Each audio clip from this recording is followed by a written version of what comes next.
Trial balance हमने पढ़ा था कि ये हमको प्रोवाइड करता है लेजर का फाइनल बैलेंस। ठीक है, और ये क्यों यूज किया जाता है? क्योंकि हमको फाइनेंशियल स्टेटमेंट की जरूरत होती है। तो हमको लेजर के फाइनल अकाउंट से हमको ट्रायल बैलेंस का जो डेबिट और क्रेडिट साइड है वो हमको पता लगाना है कि वो टैली हो रहा है कि नहीं हो रहा है। अगर वो टैली हो जाता है मतलब हमारा ट्रायल बैलेंस करेक्ट है। ठीक है, और हम उससे प्रॉफिट एंड लॉस अकाउंट या बैलेंस शीट हम प्रिपेयर कर सकते हैं। ठीक है, ट्रायल बैलेंस हमको अपनी कंपनी का मैथमेटिकल एक्यूरेसी या फिर बिजनेस ट्रांजैक्शन रिकॉर्ड करने में भी हेल्प करता है। ठीक है, इसके दो मेथड होते हैं। ठीक है, हमने दो मेथड पढ़ा था, टोटल मेथड और बैलेंसिंग मेथड। टोटल मेथड में हमने ये देखा था कि लेजर्स में टोटल डेबिट और टोटल क्रेडिट को हम रिकॉर्ड करते हैं ट्रायल बैलेंस में। ठीक है, बैलेंस मेथड में हम ओनली बैलेंस को हम रिकॉर्ड करते हैं ट्रायल बैलेंस में। ये ध्यान रखिएगा कि बैलेंस शीट हमेशा लेजर से ही बनाया जाता है। ठीक है, लेजर के बैलेंसेस से ही ट्रायल बैलेंस बनाया जाता है। ठीक है, तो इस स्लाइड में आ जाइए। जैसे यहाँ लिखा है कि हम बैलेंस ट्रायल बैलेंस किससे बनाते हैं? हम बनाते हैं लेजर से। उसके बैलेंस ब्रॉट डाउन वाला जो अमाउंट होता है हम उससे बनाते हैं। ठीक है, अगर हम बैलेंसेस की बात करें तो ट्रायल बैलेंस के क्रेडिट साइड में हम क्या क्या आइटम्स लाते हैं? ऐसे आइटम जो रिलेटेड होते हैं कैपिटल से, लाइबिलिटी से और रेवेन्यू से। ठीक है, डेबिट साइड में हम ऐसे आइटम्स लिखते हैं जो रिलेटेड होते हैं एसेट से और एक्सपेंसेस से। ठीक है, इसका हमने फॉर्मेट देखा था। ठीक है, फॉर्मेट हमने देखा था कल। ठीक है, एक नए एग्जाम्पल से करते हैं। जैसे यहाँ पे मैंने एग्जाम्पल दिया हुआ है, ये बहुत सारे लेजर्स अकाउंट यहाँ पे दिए हुए हैं। सबसे पहले हम टोटल मेथड से करेंगे। टोटल मेथड में हमने ये पढ़ा था कि लेजर का टोटल डेबिट और टोटल क्रेडिट हमको लिखना है ट्रायल बैलेंस में। ठीक है, अब लेजर में कभी कभी क्या होता है कि या तो क्रेडिट साइड टोटल होगा और डेबिट साइड कोई आइटम नहीं होगा, तो हम क्रेडिट साइड से अमाउंट को क्या करते हैं? कैरिड डाउन करते हैं। तो वो अमाउंट टोटल अमाउंट में नहीं आता है क्योंकि हमने उसको वहां पे कैरेट डाउन किया। हमने जो अमाउंट डेबिट साइड में कम हो रहा है हम उतने अमाउंट वहां पे उठा के हम वहां पे ले जा रहे हैं, लेकिन टोटल अमाउंट में वो अमाउंट वहां पे कंसिडर नहीं किया जाएगा। जैसे कि यहाँ पे रावत अकाउंट दिया है। रावत अकाउंट में बाय बैलेंस ब्रॉट डाउन दिया है। ब्रॉट डाउन का मतलब हो सकता है कि कोई पिछले साल का बैलेंस हो वो इस साल में उसको लाया गया हो। तो रावत के कैपिटल अकाउंट में ब्रॉट डाउन किया गया, फिर बाय कैश करके एक अमाउंट आ गया। तो 40,000 और 20,000 यहाँ पे अमाउंट आया है और इसका टोटल आया है 60,000। लेकिन रावत के अकाउंट के डेबिट साइड में कुछ अमाउंट नहीं है, तो हम इसी 60,000 वाले अमाउंट को हमने टू बैलेंस कैरी डाउन किया 60,000। तो जब हम पे टोटल मेथड से जब हम बैलेंस सॉरी ट्रायल बैलेंस को जब हम बनाएंगे तो यहाँ पे सिर्फ क्रेडिट साइड में लिखेंगे 60,000। सिर्फ क्रेडिट साइड में हम लिखेंगे 60,000 क्योंकि हम यहाँ पे क्या कर रहे हैं? बैलेंस कैरी डाउन कर रहे हैं। ठीक है, यहाँ पे बैलेंस सिर्फ हम क्या कर रहे हैं? कैरी डाउन कर रहे हैं, लेकिन यहाँ पे टोटल टोटल मेथड कर रहे हैं तो टोटल अमाउंट ही लिखेंगे। टोटल कितना है यहाँ पे? 60,000। तो यहाँ पे ट्रायल बैलेंस के टोटल मेथड में रावत का यहाँ पर आएगा क्रेडिट साइड में। ठीक है, यहाँ पे इसका देख लेते हैं। टोटल मेथड में यहाँ पे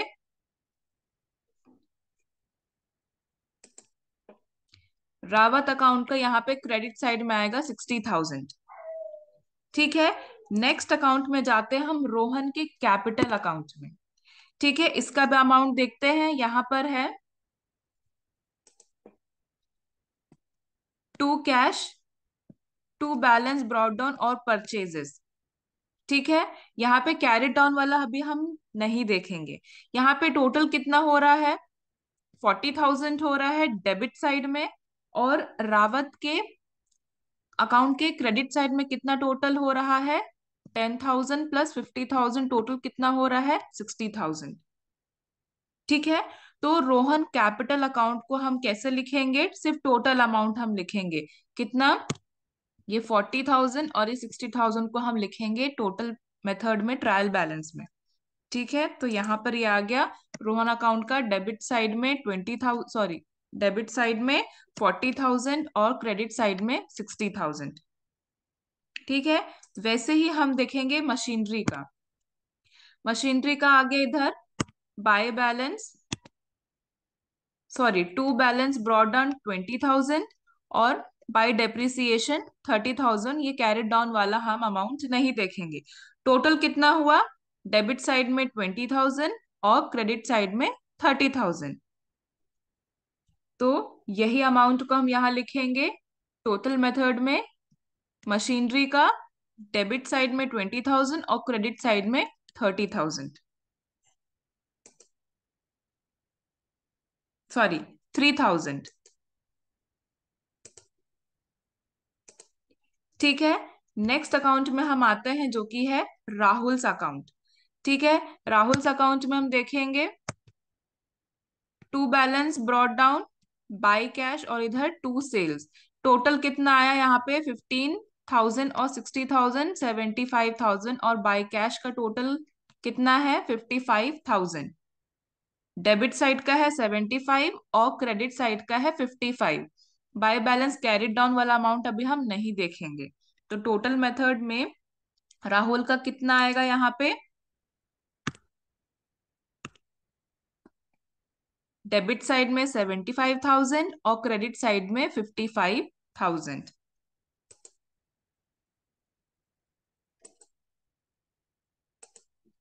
नेक्स्ट अकाउंट देखते हैं सेल्स अकाउंट। सेल्स अकाउंट में आ गया यहाँ पे बाय राहुल 60,000, बाय कैश 10,000। यहाँ पे जो टू ट्रेडिंग लिखा है, यहाँ पे टू ट्रेडिंग इसलिए लिखा है क्योंकि जो सेल्स का जो अमाउंट होता है वो हम direct trading and profit and loss account में हम ट्रांसफर करते हैं।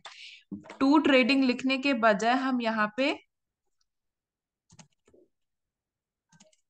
टू बैलेंस कैरी डाउन भी लिख सकते हैं। ठीक है, इसमें कंफ्यूजन मत हुइएगा कि टू बैलेंस ब्रॉट डाउन या फिर आप टू बैलेंस ब्रॉट डाउन करके ही लिखे ताकि आपको क्लैरिटी हो। ठीक है, तो यहाँ पे बाय राहुल 60,000, बाय कैश 10,000। यहाँ पे बाय बैलेंस कैरिड डाउन है, ये अमाउंट हमको नहीं देखना है, तो सिर्फ इसके क्रेडिट साइड में कितना है, 70,000। तो सेल्स का अमाउंट टोटल मेथड के ट्रायल बैलेंस में सिर्फ क्रेडिट साइड में जाएगा 70,000। ठीक है, नेक्स्ट अकाउंट हम देखते हैं कैश अकाउंट। कैश अकाउंट में भी डेबिट साइड में to balance brought down, to capital, to Rahul, to sales, total आ जाएगा यहाँ पे 1 लाख। क्रेडिट साइड में by Rohan, by wages, by purchases, कितना आ जाएगा टोटल,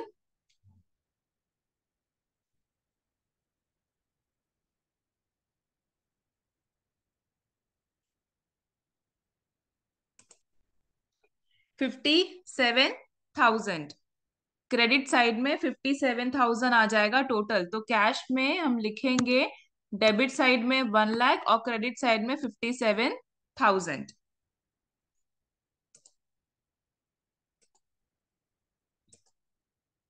ठीक है, नेक्स्ट देखते हैं वेजेस अकाउंट। वेजेस अकाउंट में भी डेबिट साइड है to cash, balance carried down है यहाँ पे, तो यहाँ पे सिर्फ ट्रायल बैलेंस में to wages, sorry, trial balance में वेजेस में सिर्फ डेबिट साइड आएगा 5,000। ठीक है, नेक्स्ट अकाउंट हम देखते हैं डेप्रिसिएशन अकाउंट। डेप्रिसिएशन अकाउंट में भी है टू मशीनरी 3,000, ये बैलेंस कैरिड डाउन वाला है अमाउंट है, तो हम इसको नहीं लिखेंगे। ठीक है, तो ट्रायल बैलेंस में टू डेप्रिसिएशन डेबिट साइड में 3000। फिर लास्ट अकाउंट आता है हम परचेजेस अकाउंट में। इसमें क्या दिया है? To Rohan, to cash. इधर भी बाय ट्रेडिंग लिखा है, इसको अपन हटा के आपके समझ के लिए इसको बैलेंस कैरिड डाउन लिख देते हैं।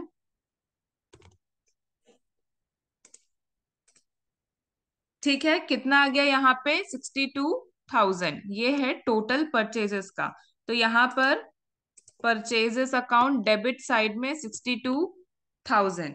जब हम डेबिट साइड को प्लस करेंगे और हम क्रेडिट साइड को जब प्लस करेंगे तो ये दोनों अमाउंट इक्वल आना चाहिए। डेबिट और क्रेडिट टैली होना चाहिए। अगर ये टैली होता है मतलब हमारा ट्रायल बैलेंस करेक्ट है। ठीक है, ये टोटल मेथड सभी को समझ में आ गया? ये क्लियर है?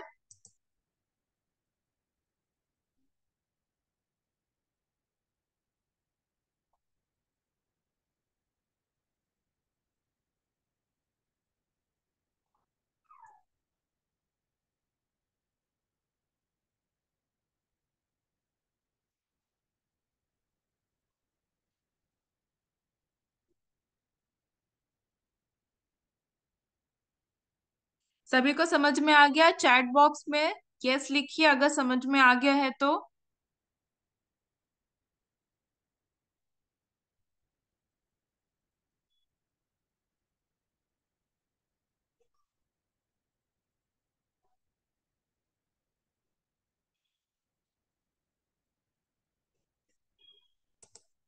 ठीक है, ये था हमारा टोटल मेथड। अब हम बैलेंस मेथड में जाते हैं। बैलेंस मेथड में हमको बस ये ध्यान रखना है कि जो बाई बैलेंस या टू बैलेंस ब्रॉट डाउन वाला अमाउंट होता है, ठीक है, उसे हम लिखेंगे। ठीक है, जैसे कि ये रावत अकाउंट है। ठीक है, सबसे पहला है हमारा रावत अकाउंट।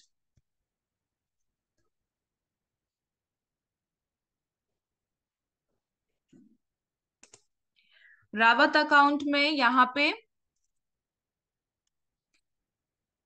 हमने कैरी डाउन किया, वो तो ठीक है। जो हमने जो नेक्स्ट ईयर हम जो बैलेंस को ब्रॉट डाउन करते हैं, ये ऊपर वाला नहीं, नीचे वाला। ठीक है, जो नेक्स्ट ईयर हम ब्रॉट डाउन वाला अमाउंट लिखते हैं उसे हम यहाँ पे रिकॉर्ड करते हैं। जैसे कि रावत का capital account end of the month brought down कितना किया गया है? 60,000।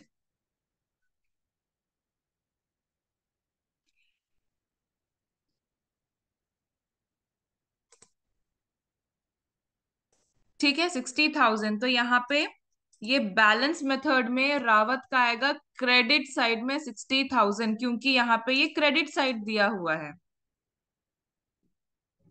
ठीक है, वैसे ही हम लिखेंगे रोहन का। रोहन का बाय बैलेंस ब्रॉट डाउन, ये वो इसे नहीं लिखना है। बाय बैलेंस ब्रॉट डाउन अगर ऊपर लिखा है मतलब कि पिछले साल का जो होगा वो इस साल रोहन के में दिखाया है। हमको बैलेंस ब्रॉडन हम जो अगले साल या फिर अगले मंथ जो भेजेंगे वो वाला बैलेंस ब्रॉडन हम नीचे लिखते हैं। ठीक है, तो रोहन का बैलेंस ब्रॉड डाउन 10,000, परचेजेस 50,000 आ गए यहाँ पे 60,000। डेबिट साइड में टू कैश आ गया 40,000। ठीक है, लेकिन डेबिट और क्रेडिट हमारा हमेशा इक्वल होना चाहिए। यहाँ पे कितने की कमी हो रही है? 20,000 की कमी हो रही है। तो हम यहाँ से 20,000 कैरी, सॉरी, हाँ, कैरी डाउन कर लेंगे 20,000। और इसी 20,000 को हम लोग नेक्स्ट ईयर करेंगे ब्रॉड डाउन।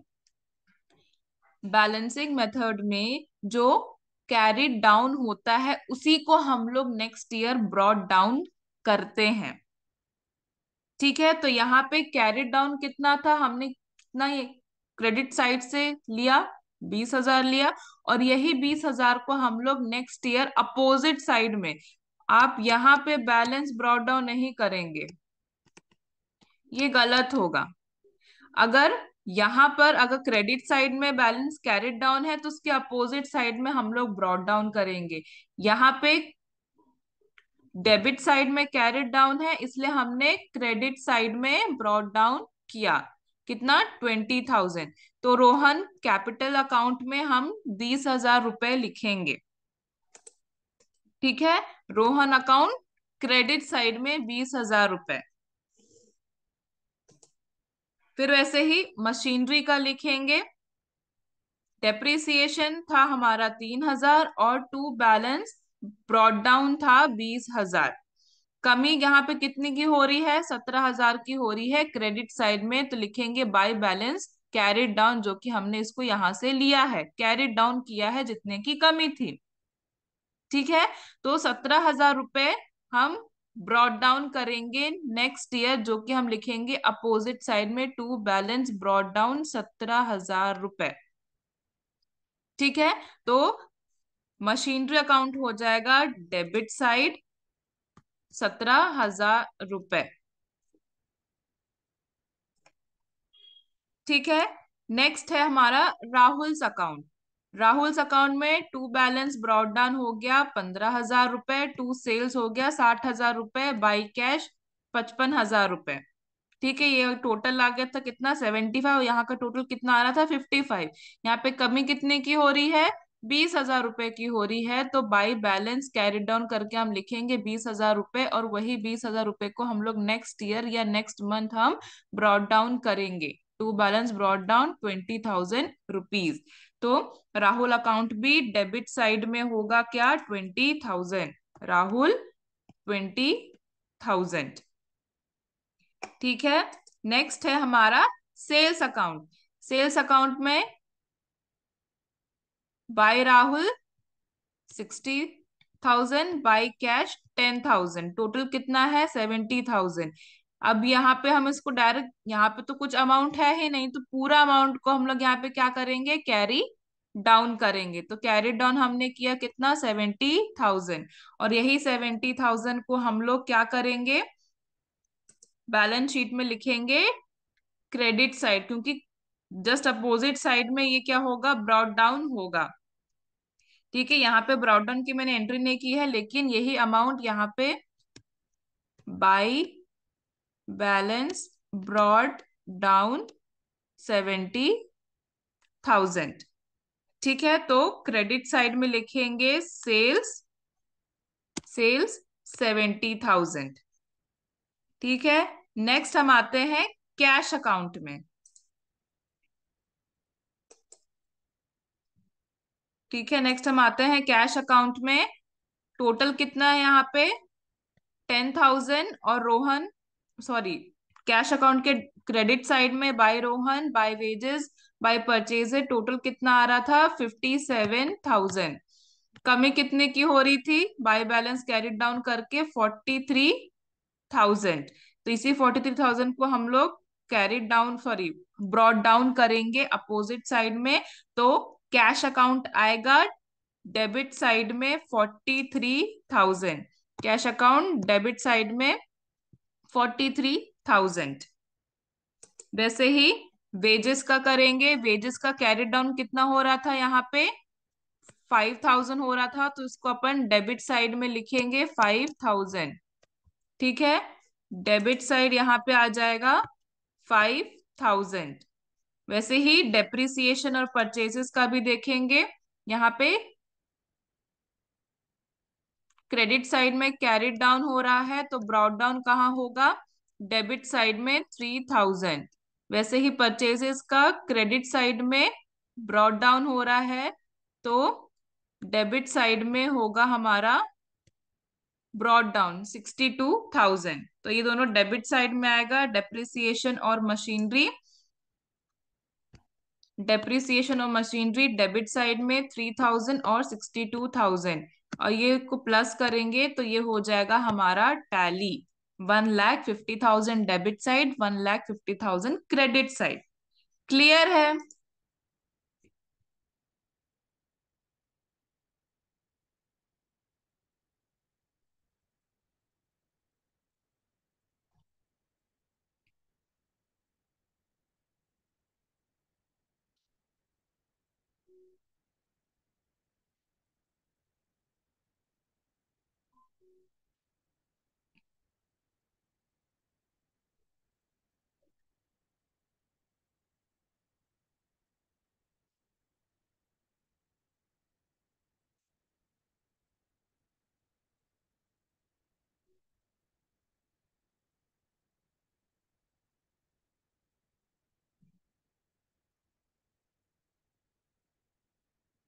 देखिए बेसिक डिफरेंस है सोमेश साहू जी।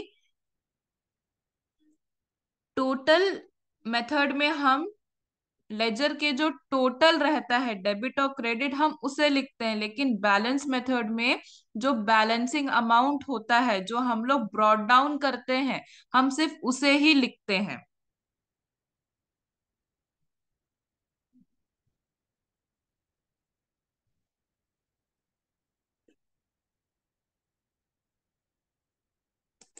ठीक है, नेक्स्ट हम लोग आगे बढ़ते हैं। कल मैंने जो बताया था कि ट्रायल बैलेंस हमारा टैली होना चाहिए। अगर हमारा ट्रायल बैलेंस टैली नहीं होता है तो हम ये सोचते हैं या फिर हम ये कंसिडर करते हैं कि हमारा फाइनेंशियल जो स्टेबिलिटी है वो सही नहीं है, या फिर जो हमारे ट्रांजैक्शन है हमने उसमें कुछ एरर किया है।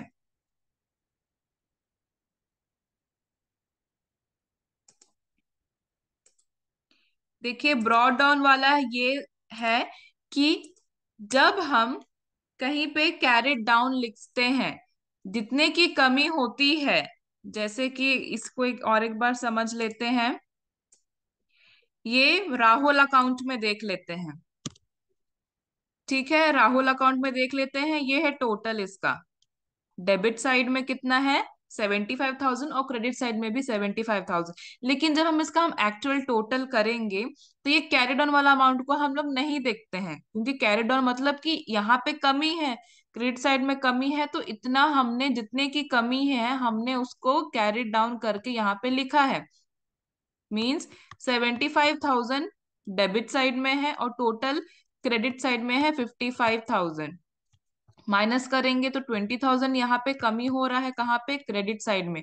तो इसी 20,000 को हम लोग बाय बैलेंस कैरिड डाउन करके यहाँ लिख देंगे। यही balance carried down next month या नेक्स्ट ईयर जैसे भी डेट के हिसाब से क्वेश्चन के हिसाब से हम इसी बैलेंस कैरिड डाउन वाले अमाउंट को हम लोग अपोजिट साइड में बैलेंस ब्रॉट डाउन करके लिखते हैं। ठीक है, और यही अमाउंट बैलेंस ब्रॉट डाउन वाला अमाउंट हम लोग बैलेंसिंग मेथड में लिखते हैं। टोटल मेथड में हम लोग टोटल अमाउंट जो रहेगा, टोटल अमाउंट डेबिट साइड का कितना था 75,000 और क्रेडिट साइड का कितना था 55,000। ठीक है, समझ में आया?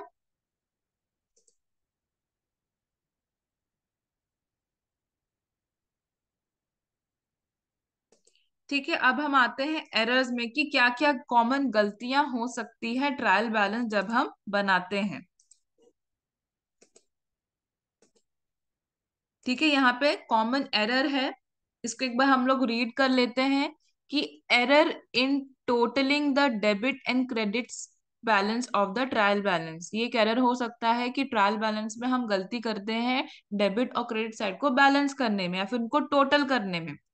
Error in totalling the subsidiary books, error in posting of the total of subsidiary book, error in showing account balance in wrong column of trial balance or in wrong amount। Trial balance में हम item को या फिर गलत column में लिख लेते हैं या फिर गलत अमाउंट लिख देते हैं। Omission in showing an account balance in trial balance, या फिर कोई आइटम या फिर कोई अकाउंट हम मिस कर देते हैं ट्रायल बैलेंस में मेंशन करने के लिए। Error in calculation of ledger account balance, जो हम जिस अकाउंट हम लोग ट्रायल बैलेंस किससे बनाते हैं लेजर से बनाते हैं, लेजर के कुछ अमाउंट में ही हम क्या कर लेते हैं बैलेंस हम गलत कर लेते हैं, वो भी एक एरर हो सकता है, मतलब कैलकुलेशन हम गलत करते हैं। Error while posting a journal entry, journal entry may not have been posted properly to the ledger, that is posting made either with wrong amount or on the wrong side of the account or wrong amount। ठीक है, ये गलती हो सकती है। Error in recording a transaction in a journal, making a reverse entry, that is amount to be debited is credited and amount to be credited is debited. ठीक है, ये गलती हो सकती है एंट्रीज करने में कि जो अमाउंट हमको या फिर जो अकाउंट हमको क्रेडिट करना था वो डेबिट हो गया है, या जो अकाउंट हमको डेबिट करना था वो क्रेडिट हो गया है। और एक एरर हो सकता है recording a transaction in subsidiary book with wrong name और रॉन्ग अमाउंट। ठीक है, ये गलतियां हो सकती है, ये कॉमन एरर है जो हो जाती है। ठीक है, इसको ध्यान में देते हुए चार हम एरर को क्लासिफाई करते हैं। सबसे पहला है एरर ऑफ कमीशन, दूसरा है एरर ऑफ ओमिशन, तीसरा है एरर ऑफ प्रिंसिपल और चौथा है कंपनसेटिंग एरर्स। इसको अपन लाइन से देख लेते हैं। सबसे पहला है एरर ऑफ कमीशंस। ठीक है, एरर ऑफ कमीशन क्या कहता है? These are the error which are committed due to wrong posting of transaction, wrong tallying or wrong balancing of account, wrong casting of the subsidiary book or wrong recording of amount in the book of original entry। ठीक है, यहाँ पे error of commission क्या होता है कि हम गलत ट्रांजैक्शन को पोस्ट कर लेते हैं या तो फिर हम गलत टोटल करते हैं या रॉन्ग बैलेंसिंग करते हैं। ठीक है, यहाँ पे एग्जाम्पल दिया है, Rajan traders paid ₹25,000 to Pritpal traders. Rajan trader ने पैसे दिए प्रीतपाल ट्रेडर्स को, कितने? ₹25,000। This transaction was correctly recorded in the cash book, but while posting to the ledger, Preetpal account was debited with ₹2,500 only. This constitute an error of commission। ठीक है, ये तो example समझने में ही पढ़ने में ही समझ में आ रहा है कि यहाँ पे गलत ट्रांजैक्शन हुआ है। जो चीज 25,000 हमको लिखना था वो हमने 2,500 लिख दिया है। ठीक है, तो ये होता है हमारा एरर ऑफ कमीशन। ठीक है, एरर ऑफ कमीशन समझ में आया?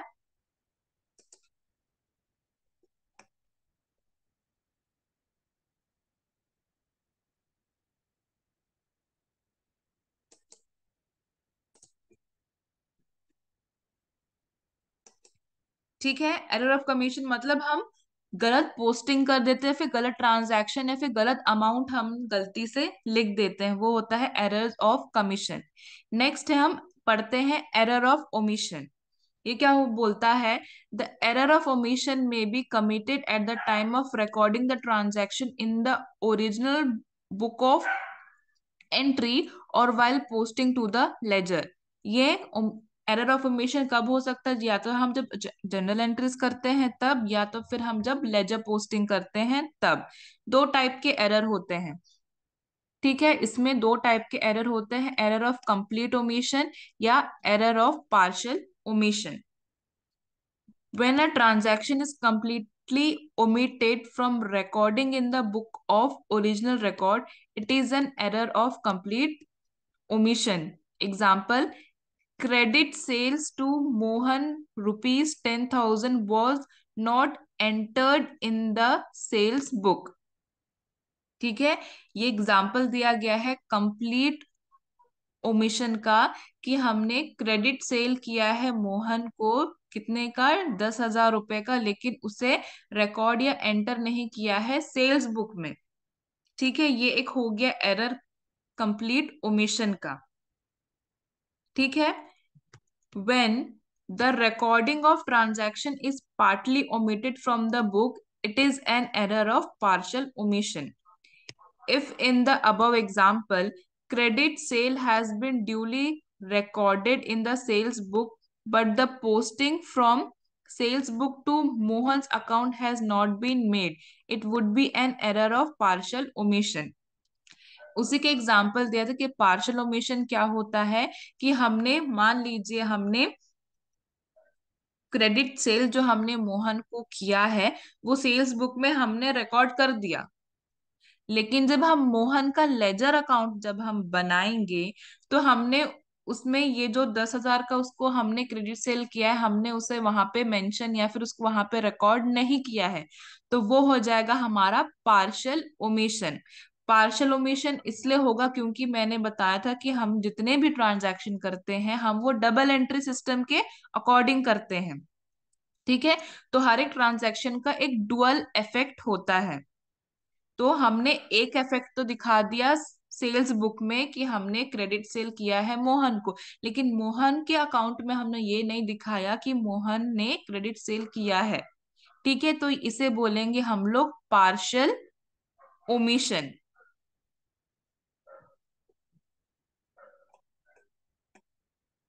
ठीक है, ये समझ में आया? कंप्लीट ओमिशन और पार्शियल ओमिशन समझ में आया सभी को?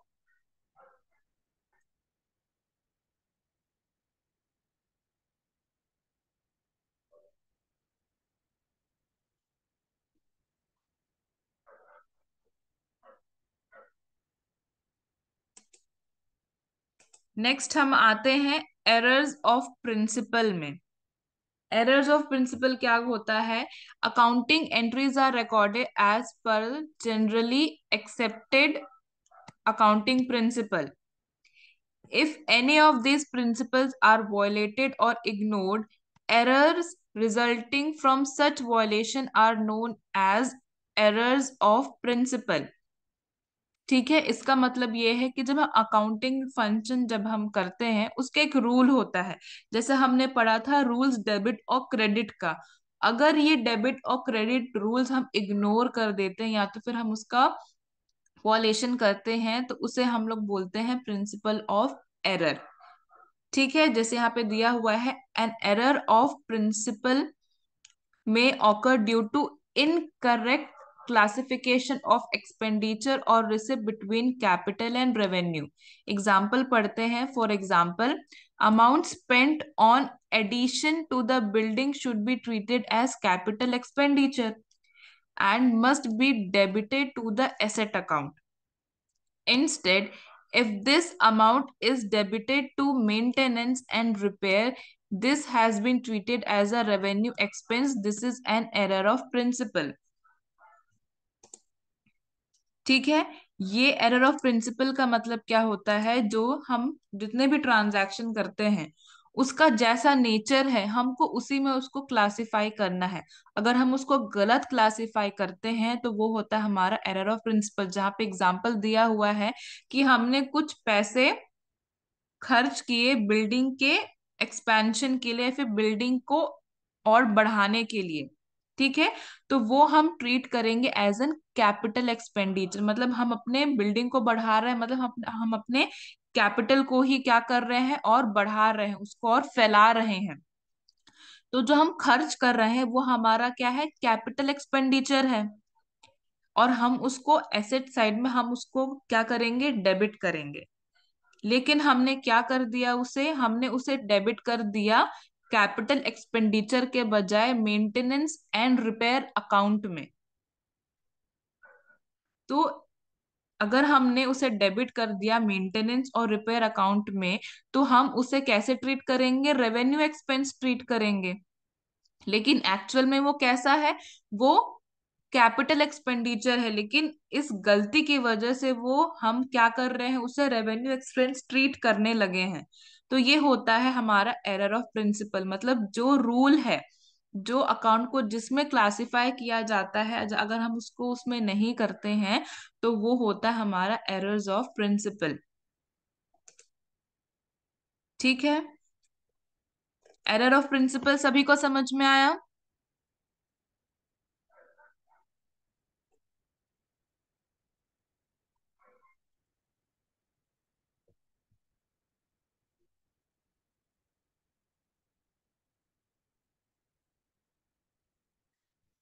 मैं फिर से एक बार समझाती हूँ एरर ऑफ प्रिंसिपल।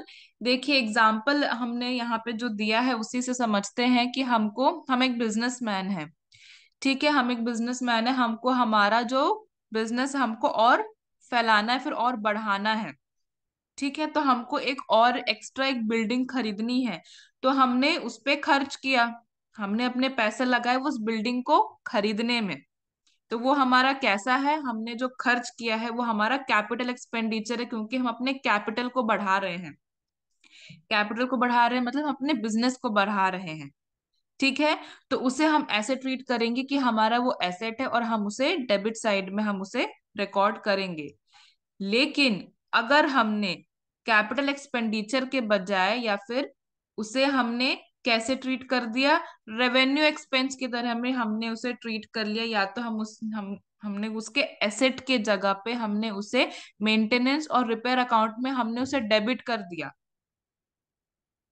तो ये होता है हमारा एरर ऑफ प्रिंसिपल।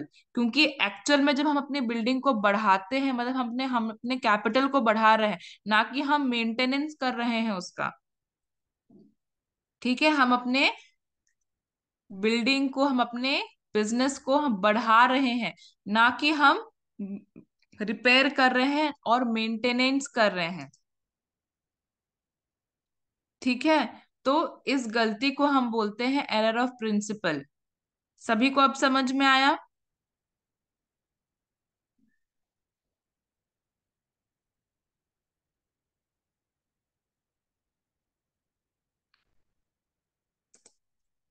नेक्स्ट हम लोग जाते हैं कंपनसेटिंग एरर्स में। इसे एक एग्जांपल से समझते हैं।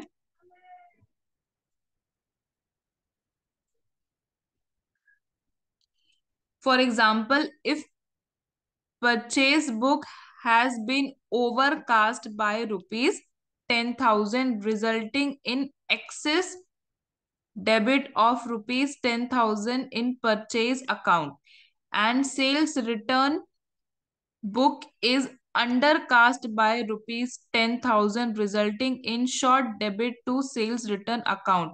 In a case two in a case of two error compensating each other's effect।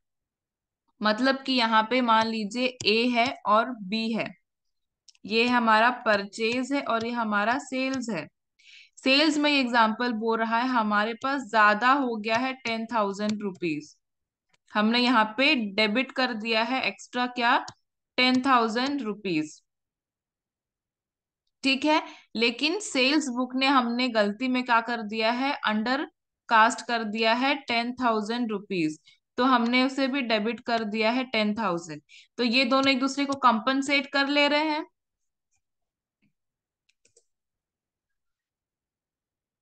है ना। ये दो जो गलतियां हैं वो एक दूसरे को क्या कर ले रहे हैं, कंपनसेट कर ले रहे हैं। मतलब one plus is set of by another minus. ठीक है, one plus is set of by another minus, the net effect of these two error is nil, and so they do not affect the agreement of trial balance। तो ये जो error होते हैं जो एक दूसरे को कंपनसेट कर लेते हैं, जिसकी वैल्यू एंड ऑफ द जब हम उसको प्लस करते हैं, जब हम उसको बैलेंस करते हैं, एंड ऑफ द बैलेंस इसका वैल्यू निल हो जाता है। और ये जो कंपनसेटिंग एरर्स है ये इफेक्ट नहीं करता है ट्रायल बैलेंस को, क्योंकि और ये एरर मोस्टली पकड़ाया भी नहीं जाता है, क्योंकि हमको इसमें गलती ही नहीं दिखती है। या तो फिर ऐसा बोल सकते हैं कि अगर हम मान ले कि हमारा ट्रायल बैलेंस क्या हो गया है, टैली हो गया है, डेबिट साइड और क्रेडिट साइड हमारा ट्रायल बैलेंस का हमारा टैली हो गया है। टैली हो जाता है तो ये एरर हम पकड़ नहीं पाते, क्योंकि ये दोनों एक दूसरे को क्या कर देते हैं, कंपनसेट कर देते हैं। ठीक है, अगर डेबिट साइड में ज्यादा है तो क्रेडिट साइड में उसको कम दिखा दिया गया है। हालांकि ये एरर ही है ये दोनों, लेकिन एक दूसरे को क्या कर लेते हैं, कंपनसेट कर देते हैं, जिसकी एंड ऑफ द बैलेंस इसकी कोई वैल्यू नहीं होती है। ये दो एरर निल आ जाते हैं। ठीक है, समझ में आया कंपनसेटिंग एरर्स?